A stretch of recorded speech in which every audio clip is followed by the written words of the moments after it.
नमस्कार दोस्तों। हकीकत में सबको पता है कि डॉक्टर बिटिया के साथ दरिंदगी हॉस्पिटल में हुई थी, लेकिन इसका भी बड़ा खुलासा हो गया है। दरअसल दरिंदगी हॉस्पिटल में नहीं, यहाँ हुई थी। ये जो लोग वीडियो दिखा रहे थे वो असल में है या नहीं, लेकिन ये वीडियो हम आपको आगे दिखाएंगे। ये हकीकत की वीडियो है और सब कुछ इसमें साफ साफ दिखाई दे रहा है कि बिटिया के साथ दरिंदगी हॉस्पिटल में नहीं, यहाँ हुई थी।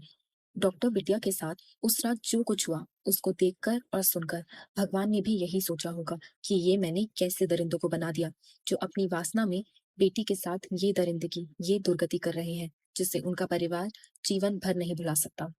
आपको बता दें कि अगर आप सोच रहे हैं कि डॉक्टर बिटिया का कातिल केवल संजय रॉय है, तो आप बिल्कुल गलत सोच रहे हैं। अब पर्दाफाश भी हो चुका है। आज हम आपको सबूत के साथ उस रात का वो सच बताएंगे, जो आपने अभी तक ना सुना और ना ही सोचा होगा। असली सच, जिसे सुनकर आपके होश उड़ जाएंगे और आप ये सोचने पर मजबूर हो जाएंगे कि आखिर ये इतना बड़ा खेल कैसे रचा गया। चलिए विस्तार से आपको बताते हैं और इस मामले के अंदर तक पूरी तरह जाने की कोशिश करते हैं। पर इससे पहले, अगर आप चाहते हैं कि डॉक्टर बिटिया को इंसाफ मिले, तो कमेंट में वी वांट जस्टिस या डॉक्टर लेडी जरूर लिखिए। डॉक्टर बिटिया के साथ जल्दी से जल्दी इंसाफ हो। ऐसा एक मामला पहले भी हुआ था, जिसमें पीड़िता को 5 साल बाद इंसाफ की भीख मांगनी पड़ी थी, तब जाकर इंसाफ हुआ था। और कई केस तो ऐसे दब जाते हैं, जिनको मोटी मोटी फाइलों के नीचे दबा दिया जाता है और ये साफ ही नहीं हो पाता। आप लोग वीडियो को लाइक करें, मगर डॉक्टर बिटिया के लिए इंसाफ की गुहार कमेंट सेक्शन में जरूर लगाएं। साथियों, अब तक सब सोच रहे थे कि सिर्फ संजय रॉय ही डॉक्टर बिटिया का कातिल है और उस रात उसने ही सेमिनार हॉल में जाकर सब कुछ किया है। पर पॉलीग्राफ टेस्ट में सीबीआई को संजय रॉय ने बताया कि 8 अगस्त की रात वो गलती से सेमिनार हॉल में घुसा था। दरअसल संजय रॉय ने एक मरीज को अस्पताल में भर्ती कराया था और उस रात मरीज की हालत बहुत खराब हो गई थी। मरीज के परिवार ने संजय रॉय को फोन किया और ऑक्सीजन की व्यवस्था करने को कहा। संजय रॉय ने कहा, ठीक है, मैं व्यवस्था कर दूंगा। उसके बाद संजय रॉय जिस डॉक्टर से जान पहचान में था, उसे अस्पताल में ढूंढने लगता है। पूरे अस्पताल में इधर उधर खोजने पर, ताकि वो ऑक्सीजन की व्यवस्था कर पाए, मगर उसे डॉक्टर नहीं मिला। उसी डॉक्टर को ढूंढते हुए वो उस रात 3rd फ्लोर पर गया और फिर अपनी तलाश जारी करता हुआ वो 3rd फ्लोर के सेमिनार हॉल में जा घुसा। जब वो सेमिनार हॉल में जाता है, तो देखता है वहां डॉक्टर बिटिया की बॉडी पड़ी थी। उसने डॉक्टर बिटिया के शरीर को हिलाया, लेकिन कोई मूवमेंट नहीं हुई। उसने छुआ और उठाने की कोशिश भी की, लेकिन फिर भी उसे डॉक्टर बिटिया के शरीर में कोई मूवमेंट नहीं दिखी। ये सब देखकर संजय रॉय घबरा गया और वहां से भाग निकला। भागते वक्त वो किसी चीज से टकराकर लड़खड़ाया और उसका ब्लूटूथ डिवाइस वहीं जमीन पर गिर गया। संजय ने बताया कि वो डॉक्टर बिटिया को पहले से नहीं जानता था और जिस रात वो अस्पताल में आया, उस रात अस्पताल के गेट पर कोई सिक्योरिटी नहीं थी और ना ही किसी ने उसे रोका। और यहीं से ये पूरा केस एक नया मोड़ ले लेता है। पता लगता है कि कई लोग जिन्होंने इस घिनौने साजिश में अपने अपने हिस्से का पाप किया, वो 5 लोग अब गिरफ्तार हो चुके हैं। आइए एक एक करके सबके कुकर्मों को देखते हैं। सबसे पहले शुरू करते हैं किरदार नंबर 5 यानी विप्लव सिंह से। ये भी खुलासा हुआ था कि आरजीकर मेडिकल कॉलेज में कुछ ऐसा था जो डॉक्टर बिटिया जानती थी, और जिन लोगों को डॉक्टर बिटिया से डर लग सकता था, उनमें विप्लव सिंह सबसे ऊपर है। विप्लव सिंह अस्पताल में हुए भ्रष्टाचार के मामले में सह आरोपी है और मां तारा ट्रेडर्स का मालिक भी। इस मामले में एफआईआर मां तारा ट्रेडर्स के नाम से दर्ज की गई है।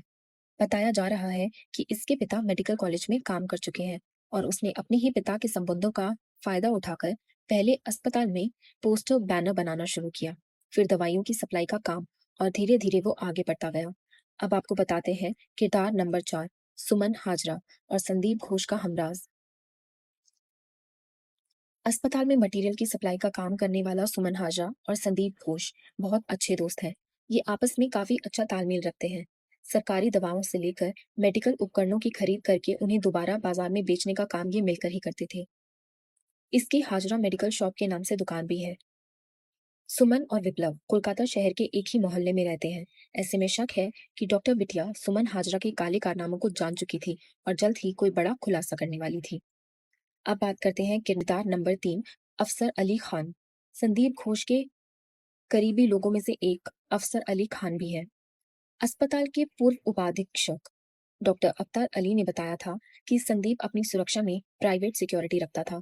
इसमें संजय रॉय के साथ साथ कुछ अफसर और बाउंसर भी थे। ऐसे में संदीप घोष की संजय रॉय से इतनी नजदीकियां कुछ ना कुछ राज छुपाए बैठी थी, इसलिए इन्हें भी गिरफ्तार कर लिया गया है।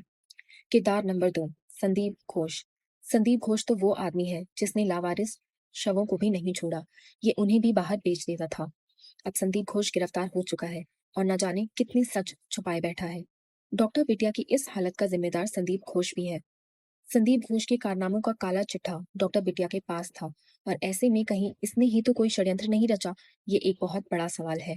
इसी अस्पताल के पूर्व उपाधीक्षक डॉक्टर अख्तर ने वित्तीय अनियमितताओं का आरोप लगाते हुए शिकायत दर्ज कराई थी।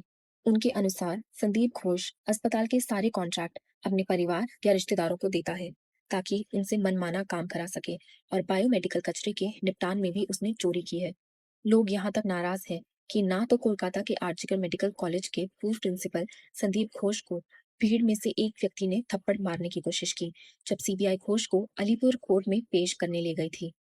प्रदर्शनकारियों ने घोष को देखकर चोर चोर के नारे लगाए और फांसी देने की मांग की। अब किरदार नंबर 1, संजय रॉय। कोलकाता में हुए doctor rape and murder case में संजय रॉय मुख्य आरोपी है। अब तक की जांच में यही सामने आया है कि इसने अकेले ही इस खौफनाक वारदात को अंजाम दिया है।